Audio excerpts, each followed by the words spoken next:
Halo Sobat Baku Hantam, beginilah negara jika dana risetnya benar-benar dipakai buat riset, bukan buat lari ke micet ya halam.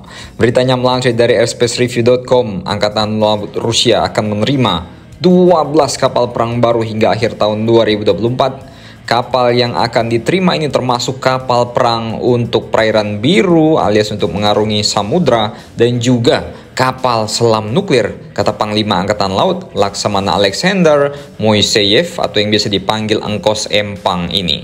Sesuai rencana tahun ini, kami melaksanakan program 50 jenis kapal hingga bot. Yang utama, kapal peringkat 1, kapal perang zona laut jauh, dan kapal selam nuklir. Tahun ini kami berharap dapat menerima 12 kapal perang, ujarnya kepada wartawan di Saint Petersburg. Ini duit Rusia masih banyak loh, meskipun 50 miliar dolar. Kabarnya sudah disita NATO dan Warsam untuk Ukraina. Gila loh, ini sekelas kapal selam nuklir cok, ya kan? Adalah kapal selam nuklir Knyaz Posharsky yang termasuk dari antara daftar kapal-kapal yang akan diproduksi oleh galangan kapal Rusia. Kapal selam nuklir Knyaz Posharsky ini merupakan kapal selam dari proyek kelas Borei A955A dan kapal selam nuklir strategis Knyaz ini dilengkapi dengan rudal balistik SSBN yang mampu mengangkut hingga 16 rudal balistik antar benua Bulava. Bulava adalah komponen penting dari triad nuklir Rusia karena nama ini juga diambil dari istilah bahasa Rusia yang berarti gada.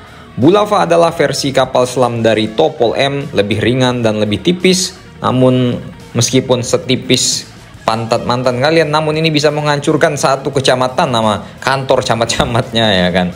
Serius lah Min, oke kerja tipes. Saat ini Angkatan Laut Rusia segera menyelesaikan uji coba dan menerima kapal rudal kecil. Kapal tersebut akan diuji di Laut Baltik dan Laut Kaspia pada tahun ini. Angkatan Laut Rusia juga akan menerima 40 kapal perang permukaan dan 24 kapal selam dalam 10 tahun terakhir.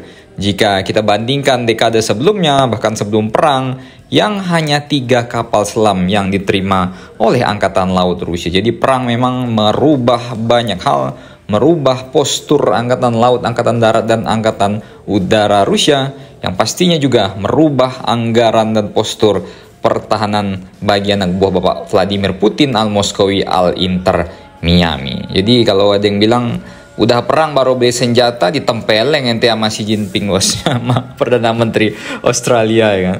Jadi bagaimana menurut kalian mengenai berita ini?